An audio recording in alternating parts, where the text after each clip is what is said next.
সালাম সালাম হাজার সালাম।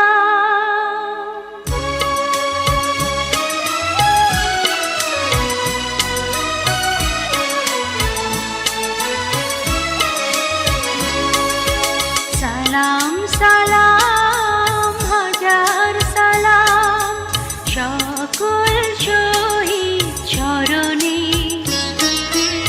আমার হৃদয়ে রেখে যেতে চাই তাদের স্মৃতির চরণে। নামটা? শেখ মোহাম্মদ ইব্রাহিম। বাবার নাম? শেখ মুজাহির আহমেদ। মার নাম? রাবিয়া বেগম। গ্রামের বাড়িটা কোথায়? গ্রাম হলো আমাদের বেতাগি, রাঙ্গুনিয়া থানায়। আমি এসএসসি পাস করেছি 1965-তে চট্টগ্রাম কলেজের স্কুল থেকে। 65 এসএসসি পাস করার পরেই কমার্স কলেজে, 65 থেকে কমার্স কলেজ। কমার্স কলেজ আপনি তো জানেন, তখন অবশ্য আমাদের নির্বাচনী দল ডাইরেক্ট সরাসরি ছাত্রলীগ বা ছাত্রলীগের নামে করা যেত না। একটা নাম ছিল যেমন দিশারি, তারপর যাত্রিক ছিল চিটাগাং কলেজে ওই ধরনের। দিশারির মাধ্যমে আমরা নির্বাচনে অংশগ্রহণ করতাম ছাত্র সংসদে। আর তো সেই জন্য একটা ছাত্রলীগের কমিটি থাকতো, একটা দিশারি কমিটি থাকতো। এবং মূলত অবশ্য দিশারি কার্যক্রমই যেহেতু নির্বাচনী হিসেবে ওটার কার্যক্রম বেশি পরিলক্ষিত হতো। আর প্রচ্ছন্নভাবে ওইটা ছাত্রলীগের করতো। আবু সালে ভাইকে আমরা পেয়েছি, উনি আমাদের বিভিন্ন শায়েস্তান সাহেব ছিলেন, তারপর লোকমানুল মাহমুদ সাহেব ছিলেন, তারপর আবু জাফর ইয়ের কী বলে খাট্টরি ছিলেন, তারপর কুতুবুদ্দিন ছিলেন চকরিয়া, ডাক্তার শামসুদ্দিন সাহেবের ভাই। তারপর এই ধরনের মানে আমাদের দেশের আর আপনাদের বিপরীত তারপর সিরাজুল ইসলাম চৌধুরী, যে বর্তমান নির্মাণের যে ছাত্রলীগ মানে দেশের সবাই মিলে সজ্জা মুক্ত ভাই ছিলেন, কিন্তু ভাই ছিলেন।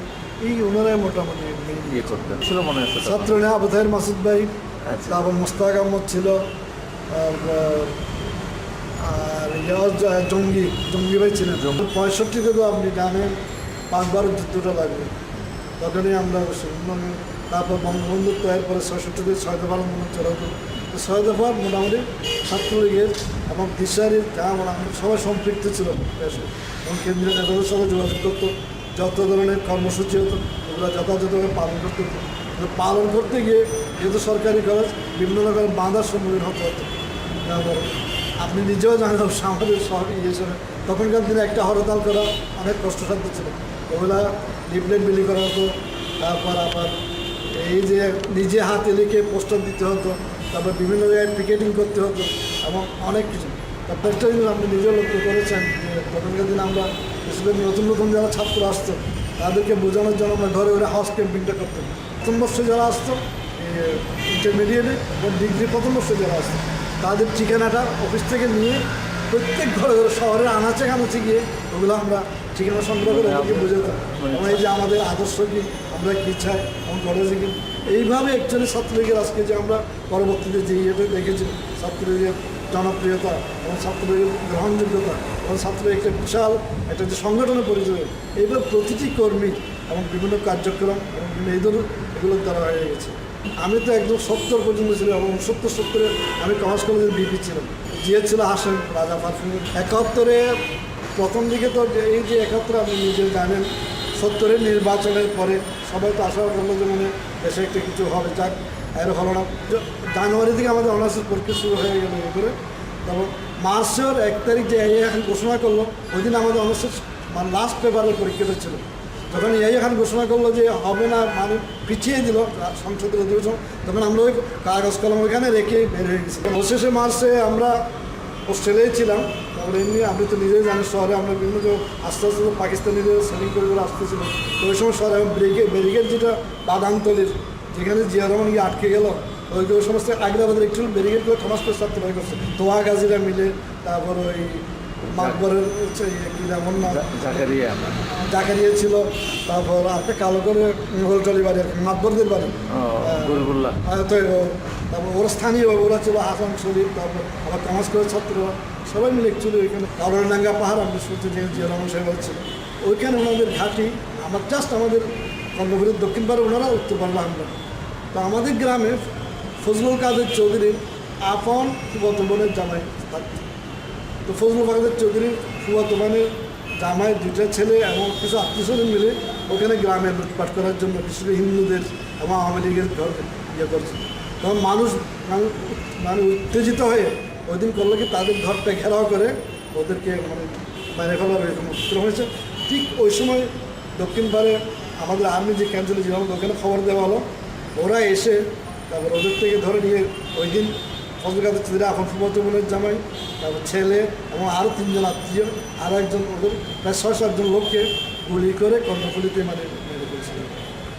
এই প্রথমে বাঙালি মানে দালাল নিধন আমার মনে হচ্ছে বেতাকিত হয়েছে আমার যদ্দূর ধারণা। ক্যাপ্টেন করিম অবশ্য তথা কিন্তু তবে আমরা তো সবাই ক্যাপ্টেন করিম হিসেবে যে পরিচিত ছিল, করিমের অবদানটা কিন্তু তখন ভোলার মতো না।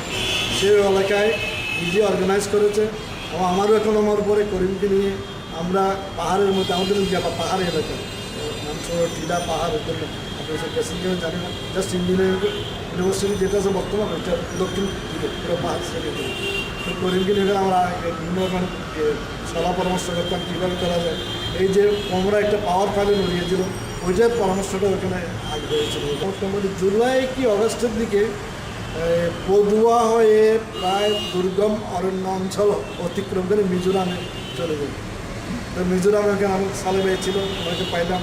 তারপর আপনি ছিল সরোয়ার মৌলানা ওনারা, তারপর আরও কিছু লোকজন। তারপরে তখন আমাদের মিজোরামের দেমাগি একটা ডিস্ট্রিক্ট হেডকোয়ার্টার আছে, ওখানে আমাদের ক্যাম্প ছিল এবং ওইখানে সালাভাই আমাকে আবার ওখানকার ওই ক্যাম্পের আমরা 10-12 জন মানে অর্গানাইজার ছিলাম আর কি। সালাভাই চিফ ছিলেন, তারপরে ওইভাবে পরিচালনা করতাম, তারপরে রিক্রুট করা। আমরা খুব সম্ভব আমাদের 16 ডিসেম্বর তো স্বাধীন হলো, 10-12 তারিখ মায়ের আরও আগে 7-8 তারিখের দিকে আমরা প্রসিড হলাম মানে দামাগিরি থেকে, মানে মুক্ত এলাকার দিকে বাংলাদেশের। কারণ বিশেষ করে দুর্গম এলাকা পাকিস্তানের সঙ্গে ছিল না, ওই হিসাবে আমরা আস্তে আস্তে মানে প্রসিড করলাম। তো এখানে 3টা কলাম করছি, একটা হলো নর্থ কলাম, একটা মিডল কলাম, একটা সাউথ কলাম। তো আমরা ছিলাম নর্থ কলাম, তার মিডল কলামে একটা হলো সালাভাই, খুব সময় সাউথ কলামে আসলো। তো এইভাবে গ্রুপ করে আমি ছিল কমান্ড ছিল কর্নেল কুরকাইস্ত যৌথ বাহিনীর আমাদের।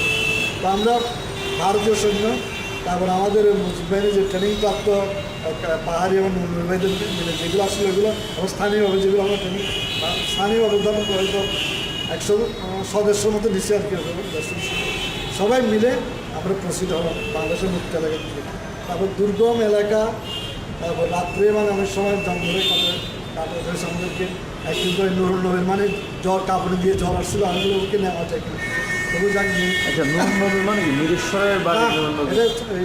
এফআরওয়ালের যে বিপি যে ছিল বেতাগির, নুরুল নবী আর এমনি ওই নুরুল নবী ছিল মিরেশ্বরের আমাদের ছাত্রলীগের নেতা ছিল, উনিও ছিলেন। উনি তো ট্রেনিং নিয়ে ওই দিকে আসছেন।